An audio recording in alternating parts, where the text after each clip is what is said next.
atomic age was born. There is no denying that since that moment, the shadow of the atom bomb has been across all our lives. All men of goodwill earnestly hope that a realistic control of atomic weapons can and will be achieved.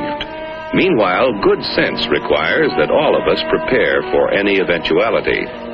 But wisdom demands, too, that we take time to understand this force. Because here, in fact, is the answer to a dream as old as man himself. A giant of limitless power at man's command. And where was it science found that giant? In the atom, a particle so infinitely small that it takes over 100 billion atoms to make up the head of a pin. Just as other millions and quadrillions of atoms are the tiny building blocks which make up everything in the world. Ships, and shoes, and sealing wax, and cabbages and kings. Although no one has ever seen an atom, scientists have learned a great deal about how they behave, and there are widely accepted theories as to what they're like. Let's start by meeting a leading authority on the subject, Dr. Atom. Now, observing the professor himself, we can see that his structure resembles, in many ways, something almost as vast as the atom is small. The solar system. And there are certain similarities. Here is the center with electrons in surrounding orbits. But whereas the planet's movement of electrons is slightly different, there are other differences, too. Hey, hold it! Thank you. Now, the solar system together is electrical. The electrons, which are negative, are attracted by the protons, which are positive, and vice versa. But here in the nucleus are other particles with no electrical charge, called neutrons. Very important characters, too, as we shall see. And equally important when it comes to atomic energy is what scientists call the atom's binding force. It's a kind of cosmic glue holding the nucleus together. This, then, is a single atom, but certainly not all atoms are alike. There are, in nature, more than 90 basic elements, which is science's term for families of atoms. To scientists, the atoms of the individual atom families, or elements, are identified by number. That is, the number of protons or positive charges in their nucleus.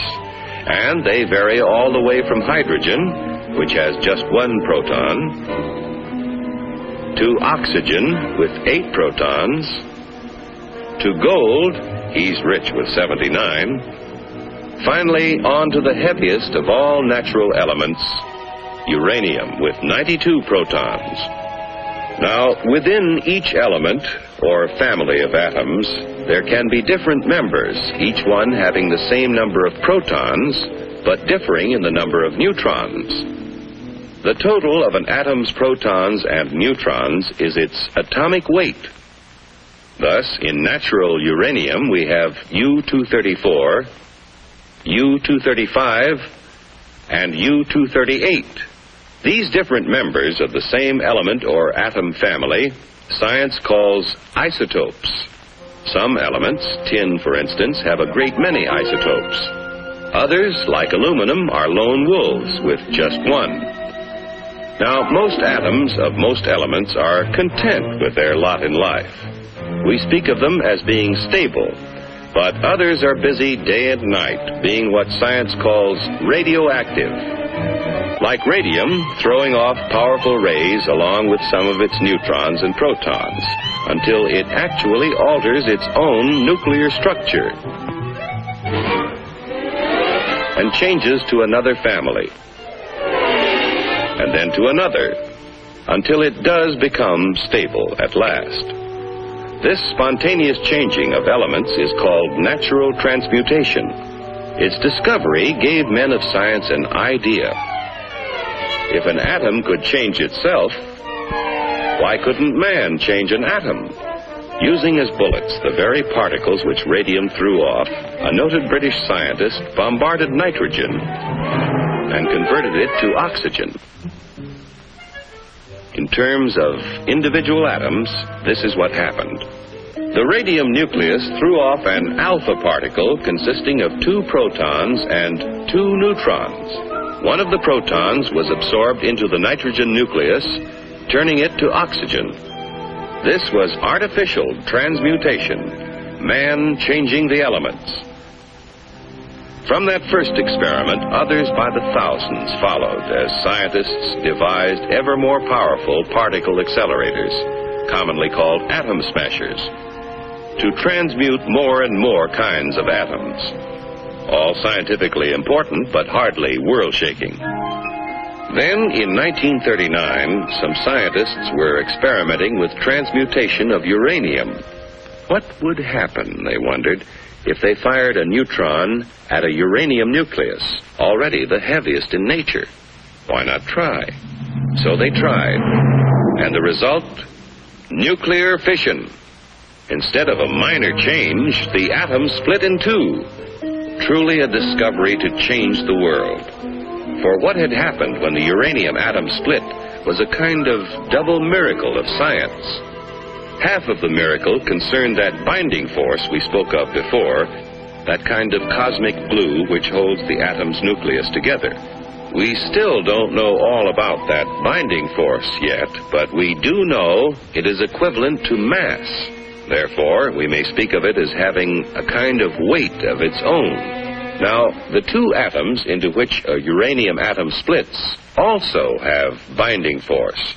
But for some reason, it takes less of that glue to hold them together, and in the process of fission, a tiny fraction is left over. What happens to it? It explodes as energy, proving Einstein's theory that mass and energy are really the same. But we spoke of a double miracle. To understand the second one, let's slow down that fission 1 million or so times. A single particle starts the reaction, splitting the uranium atom. Here now is the release of energy as heat and blast. Here are powerful rays being given off, similar to X-rays. But here are free neutrons driven out with tremendous speed. And provided there is sufficient U-235 present, what science calls a critical mass, those neutrons bombard other uranium atoms, causing them to split and split still others. The result? A chain reaction. Over 1 million billion atoms exploding within 2 seconds. And the force? It would take Yankee Stadium full of dynamite to equal the energy released in the complete fission of an amount of U-235 the size of a baseball. With this discovery, at the time the free world faced a war for survival, it was little wonder the first thought was a weapon. But how to obtain enough material for even a single bomb? Only a small fraction of natural uranium is the U-235 isotope, which will fission in a chain reaction. And to separate enough U-235 quickly enough seemed all but impossible. But the impossible became reality as industry, labor, science, and the military combined their efforts to build Oak Ridge, where enough U-235 was separated to build the first atomic bomb. At Hanford, Washington, another impossible project proved possible when a huge plant was built for the mass production of the artificial element plutonium. This process involves what may be called the furnace of atomic energy, the reactor pile. Here is a structure or pile of graphite blocks. In the reactor are placed rods of natural uranium containing both U-235 and U-238. As U-235 begins to fission, the graphite slows down the free neutrons, and some of them hit other U-235 atoms, keeping the chain reaction going. But others of those slowed down neutrons hit U-238 atoms. And here's what happens. Remember, we said that U-238 wouldn't support a chain reaction. However, it will capture neutrons from U-235 fission and start a process which converts the U-238, first to neptunium, then to plutonium, and plutonium will fission in chain reaction. Thus, the reactor itself is a source of atomic fuel. Besides producing plutonium, the nuclear reactor makes possible two very important peacetime uses of atomic energy. Remember that the chain reaction process in the reactor creates tremendous heat, which scientists have learned how to control. Thus, a reactor may be substituted in many industrial applications where heat is now provided by coal or petroleum. But such uses in the foreseeable future are limited. For one thing, a reactor pile must be shielded to protect the workers around it from dangerous radiation, and this shielding adds tremendous weight. However, an atomic energy power plant has already proved feasible. The future supplying of electric power to entire cities is far from impossible, while nuclear power in locomotives, submarines, ships, and even very large airplanes may all but revolutionize future transportation on land, sea, and air. But perhaps the most valuable byproduct of the nation's reactor piles is radioactive isotopes. Research has revealed that many elements not naturally radioactive became so when placed in a nuclear reactor. And these isotopes, working as tracers with such measuring devices as a Geiger counter, became invisible detectives, aiding the cause of science in many different fields.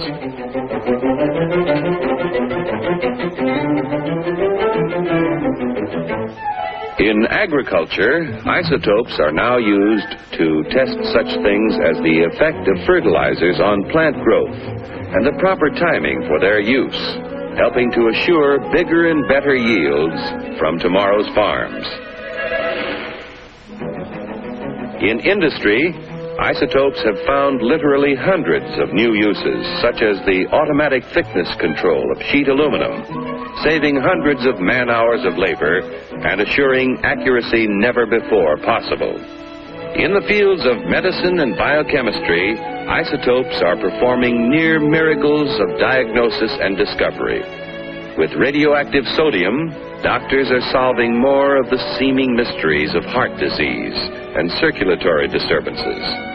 Radioactive phosphorus has been used to locate tumors in the brain and greatly simplify operations for their removal. Iodine-131 finds one of many uses in revealing conditions of the thyroid, and there are many more. New ways of using isotopes are being discovered constantly through the tireless work of modern pioneers in such fields as chemistry, metallurgy, medicine, and biology. Truly, the superpower which man has released from within the atom's heart is not one, but many giants.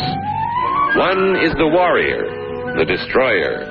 Another is the engineer, seeking to provide vast quantities of energy to run the world's machines. Another is the farmer, helping to better feed tomorrow's world. Still another is the healer, helping to diagnose and cure the sick. And the last is the research worker, working on in the fields of pure science to reveal more of the mysteries of the universe. But all are within man's power, subject to his command. On man's wisdom, on his firmness in the use of that power, depends now the future of his children and his children's children in the new world of the atomic age.